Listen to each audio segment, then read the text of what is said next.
Bonjour. Voilà donc pour la fonderie, je vais d'abord commencer par le principal, c'est-à-dire la sécurité. Donc avant de commencer à fondre de l'argent, il vaut mieux se préparer à être en sécurité. Donc ce qui est important, c'est quand même d'avoir un instincteur. Voilà.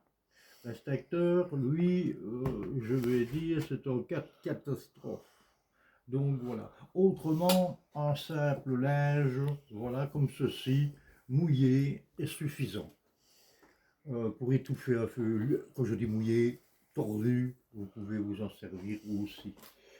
C'est bien d'avoir un plateau, comme ici, avec un peu d'eau dedans.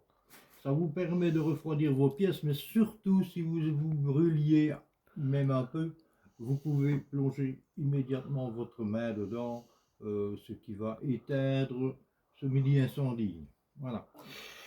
Donc, avant de commencer à fondre avec un creuset électrique, la première chose, c'est quand même de vérifier votre creuset.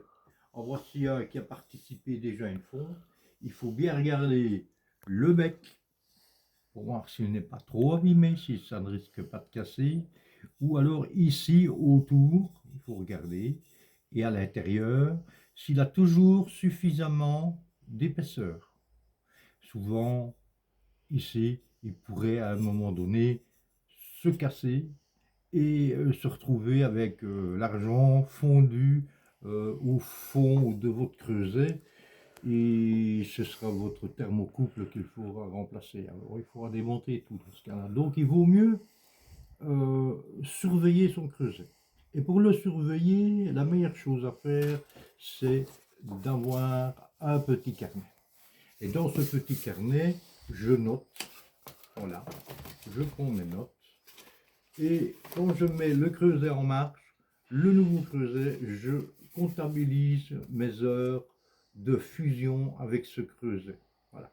En général, je vais dire, je compte 10 heures dans mon cas. 8 à 10 heures, ça peut aller à 11, 12 heures, même un peu plus, mais moi je m'arrête à 10 heures maximum. Parce que ben, quand votre creuset lâche, ben voilà, vous êtes dans une situation, d'abord vous êtes arrêté, et ensuite ben, il faut démonter tout. Voilà, racheter un thermocouple, le remonter dedans, ce n'est quand même pas une toute petite opération. Qu'est-ce que je peux dire ensuite? Oui, ensuite, ce qu'il vous faut, impérativement, moi je travaille avec deux paires de gants. Une paire de gants modèle soudeur, pour quand vraiment je vais prendre le creuset. Ici, ceci, plus fin quand même, plus maniable, eux servent à, je veux dire, à prendre parfois une pièce chaude quelques secondes en main. Voilà, et la refroidir.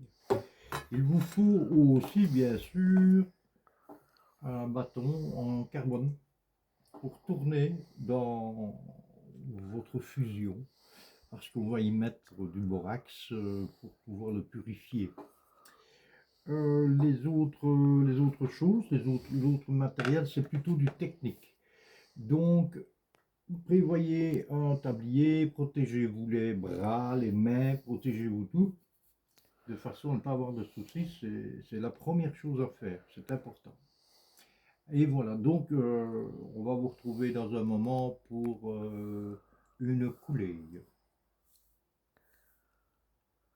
À tout de suite.